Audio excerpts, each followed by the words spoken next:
Mari kita berdoa. Shalom semuanya.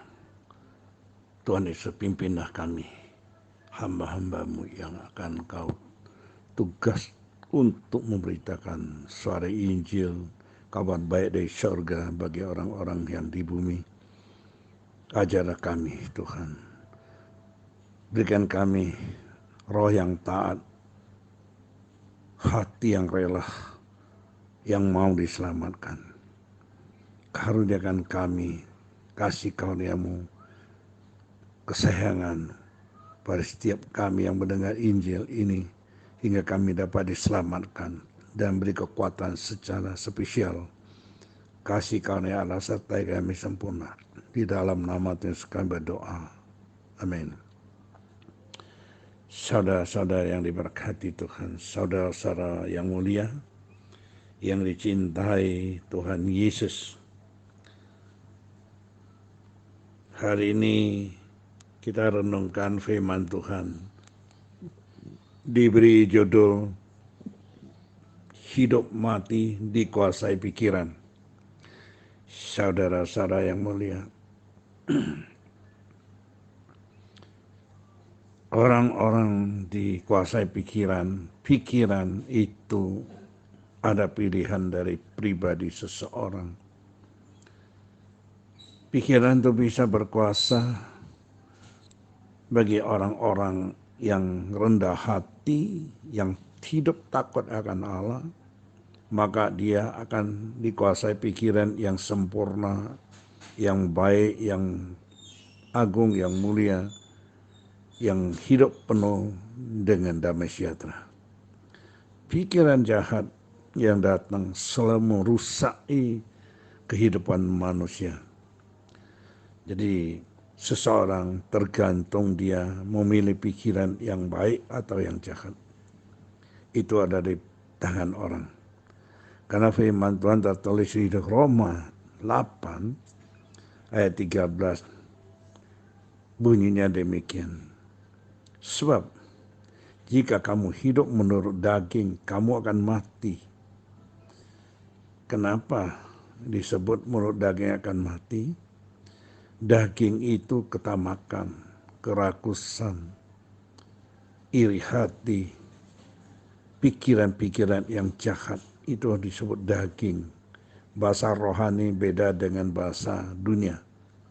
Bahasa dunia, daging nggak mungkin bisa kuasai siapa, tapi bahasa rohani, daging itu berkuasa atas seseorang. Bila orang itu hidupnya dikuasai daging, dia akan mati.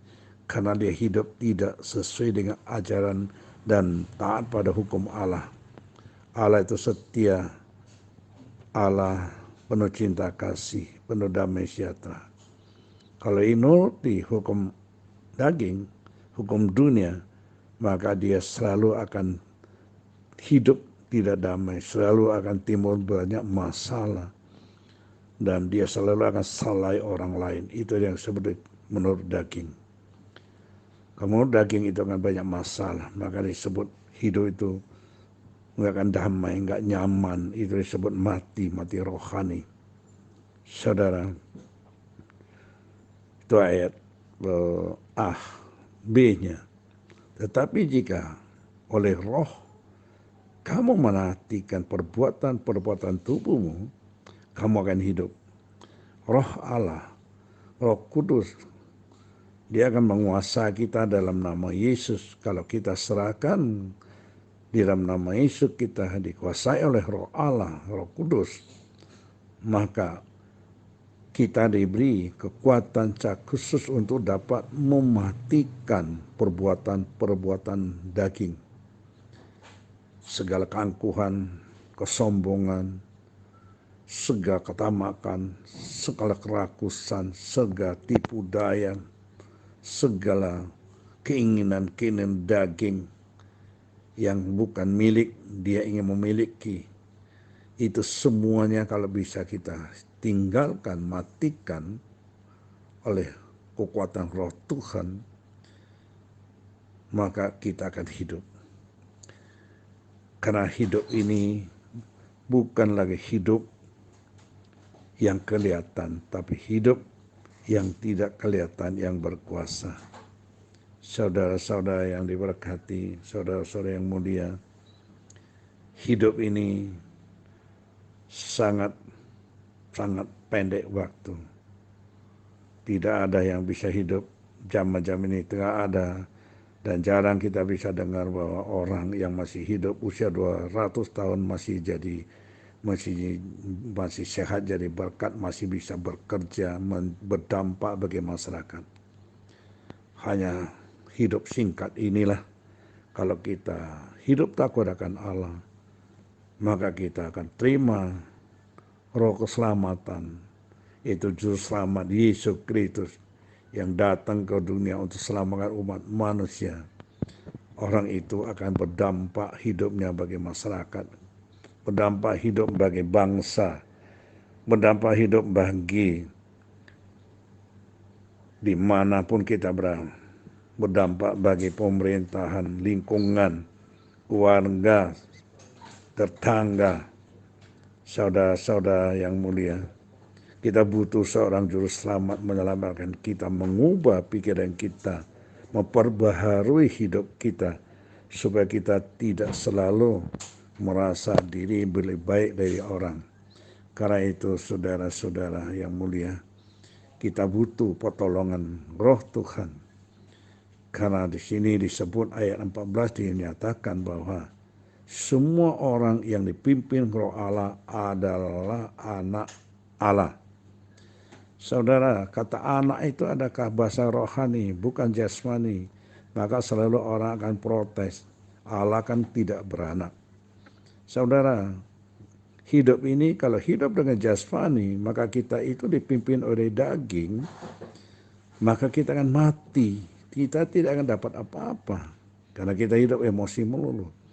Karena itu ketika tinggalkan hidup yang lama emosi itu, kita terima roh Allah, maka kita dipimpin oleh roh Allah, kita jadi anak-anak Allah. Betapa bahagia manusia fana, manusia yang diciptakan dengan debu tanah, diangkat menjadi anak-anak Allah, dipimpin roh Allah menjadi anak Allah. Ini suatu kabar berita baik yang dari surga dibawa ke bumi. Bumi sendiri belum pernah menawari kebaikan bagi umat manusia. Hanya dari surga Allah dalam Yesus datang ke dunia untuk memberitakan kabar baik kepada semua masyarakat manusia di bumi ini, supaya semua orang yang dipimpin roh Allah adalah anak Allah. Saudara-saudara yang bahagia, ini firman Allah yang sudah beritakan pada setiap kita. Dan kita ingin diselamatkan, kita buka hati, kita percaya Yesus adalah juru selamat dan Tuhan pemimpin yang setia.